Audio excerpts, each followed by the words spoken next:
What's up, good people? My name is AJ, and you are watching Straight Talks. I'm excited about the video here today because I'm going to get real with all of you, and I want to talk about what exactly it takes to be able to pass the CFA exams. The CFA exams are widely considered the most difficult academic program in finance, and based on what I've read out there, I would argue maybe the second most difficult academic program in the world. It takes a combination of several things in a person to be able to pass the CFA exams. I found success in the CFA exams in utilizing some of these attributes that I think people can carry or kind of live with, so I want to explain all of those to you. I'm really hoping this helps to motivate some people and also help some other people out who may have already started their journey with the CFA program. So if you're enjoying this video or any of the other videos on the channel, I'll ask you to leave a like on this one and subscribe. Both of those things really help me out. I appreciate them.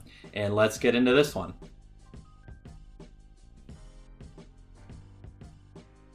I do believe that it takes a special type of person to be able to pass all of the CFA exams, and that's arguably the most important reason why employers are so fond of potential hires that have the CFA charter, because they know how difficult it is to pass, and they know the type of person it takes to pass them and the character that a CFA charter holder probably possesses. While you do have to be very intelligent, and of course employers want to hire intelligent people, I think what the CFA shows more so than anything else, which can also be said as what it requires to pass more than anything else, is grit or determination. To pass the CFA exams, you need to be extremely determined, but also have a lot of resiliency in yourself while you're studying on a day-to-day basis. The determination factor of this mostly comes into play just because the CFA program requires such a long period of time to pass all of the tests. Now, I know that recently that required time period has been shortened by the CFA Institute based on the schedule that you can take those exams in, and I have another video on my channel that talks about that and how I feel about it. But nonetheless, it isn't a short period of time now. It still is going to take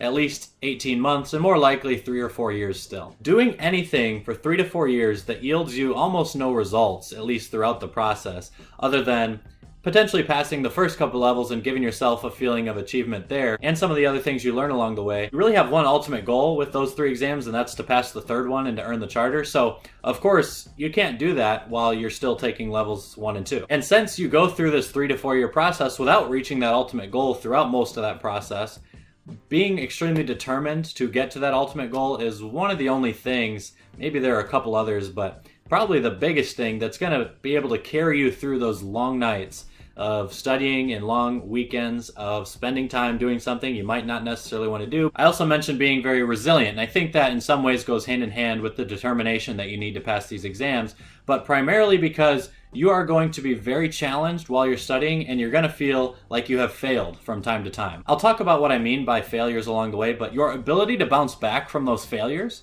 is what is going to keep your determination alive. So I think determination in this case without resilience will die out relatively quickly. It is that resilience that helps your determination be long-standing, at least for a long enough period of time that it's going to take you to pass all the exams. Take it from someone who considers himself to be probably less than median IQ for all CFA charter holders. Along the way, I felt like I had to study harder and more than everyone else who I was competing against or testing against in that case to be able to pass because of that IQ difference. I don't know if I was right or wrong in that, but looking back at it, I'm just glad that I spent the extra hours studying that I felt like at the time I needed to. Unless you're a super genius, if you're anyone like me, you're going to go through nights where, for me, I did 3 hours every night. So you're going to go through study sessions where you read through a lot of content material, you watch the video lessons if you've paid for video lessons from a test prep provider, you do some practice questions, and you're just getting all of the answers wrong. You cannot find a way to wrap your head around the concepts that you're trying to study. And the material is right there in front of you. You know that the CFA text includes the explanations on how different answers are derived, and you're reading through that material and you want to understand it as hard as you can, and you're focusing as well as you can. But just the nature of these exams is that some of the content is so difficult for certain people, and definitely for myself, you're not going to pick up on a lot of it right away. I would have conversations with my wife while I was studying where I would come to bed, because I usually did like 7 p.m. to 10 p.m. And then I would talk with her a little bit afterwards if she was still awake, and she's like, hey, how'd the day go? And sometimes I was really excited and motivated. I felt like I had just kicked some butt. Maybe I did a practice set and got 80% right or something like that. or I had just learned a concept that actually I was really interested in. That happened from time to time too. Whatever this case was, sometimes the nights just felt really good when I got done studying. And then other nights were the exact opposite. And these nights are why people say that the CFA program is such a grind, and they're not wrong. In those nights, I would really deal with one of the most difficult things that I have dealt with in my life. And I don't want to sound dramatic here. I've had a relatively easy life compared to most people who live on planet Earth, so I'm very blessed for that. When you are so determined to pass a certain exam and you're doing everything you can in your power to prepare yourself to be able to pass those exams, and then you spend a 3 or 4 hour period of time trying to do just that, and you feel like you completely failed, and really you have failed because you haven't quite learned the material yet that you need to learn. You did teach yourself how not to do it, so maybe it's not a complete failure. You don't know how to do it yet. It just feels horrible. That's why I say it takes a huge amount of resilience to be able to bounce back from those nights and get yourself to start studying again, maybe the next morning or the next evening. You just have to tell yourself that you kind of have to keep going through it. The only way that you can tell yourself that is if you are resilient, and only through that resilience can you remain determined to be able to study enough to pass these exams. The third most important thing, in my opinion, is an understanding of how your brain learns. There's no cookie cutter answer here because I think everyone's brain learns at least a little bit differently. And I can tell you throughout high school and college, I don't think I had a good understanding of how my brain learned or how it best was able to internalize information to regurgitate later on an exam. But I spent so much time thinking about, wait, have I just taught myself this material I just read, or did I just read it? That I started to pick up on the nuances of what planting something into your brain through studying felt like when you actually had learned that material versus what it felt like when you had just read the material, if that makes any sense. And this is really important because you could go through 10 pages of the CFA exam content and read something that makes sense to you, but then when you get asked a practice question on that same material a week later, if you're doing a quiz or something, you won't be able to remember how to answer the question. If you can teach yourself to recognize in what instances you had just read through something, and while it might have made sense at the immediate term, you don't feel like you'll be able to answer a question about that in the future, it's going to be much more efficient for you in studying because then you'll be able to go right back over that material that you just read, review it, and make sure you actually do learn it. I was much better at this in studying for level 2 and level 3 because I learned so much about how my brain learned throughout the level 1 process that it became easier over time to do this well. I'm certainly still not an expert in this, so even in the last month before the level 3 exam when I was taking a lot of practice tests, I was still practicing this concept and trying to better understand when I had actually internalized something and when I hadn't. People actually study this type of thing that I'm talking about, and I'm sure there are more academic terms to describe what I'm talking about. A couple people had commented on another video of mine when I had discussed a similar concept prior, and they knew more about it than I did. They gave me a couple links and I went and looked at these things. I say that just to mean that if you have any further interest in this topic of how the human brain internalizes information and the difference in the feeling that you can start to notice between when you've actually learned something and when you haven't, as the easiest way for me to put it, then there's resources out there for you. The fourth characteristic that I think it takes to be able to pass the CFA exams is smarts, brain power, or IQ. I already have a couple separate videos on this topic. They were relatively controversial. My basic claim is that you need to have at least some sort of a minimum IQ to be able to pass the CFA exams. I don't think someone with a 60, 70, maybe even 80 IQ could pass.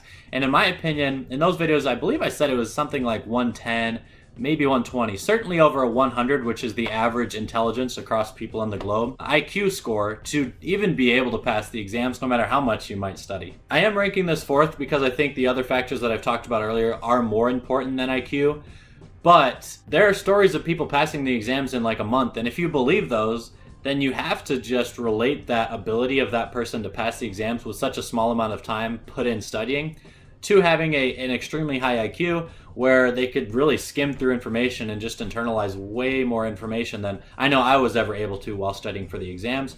IQ definitely helps. Some people would argue that people of any IQ could pass these CFA exams.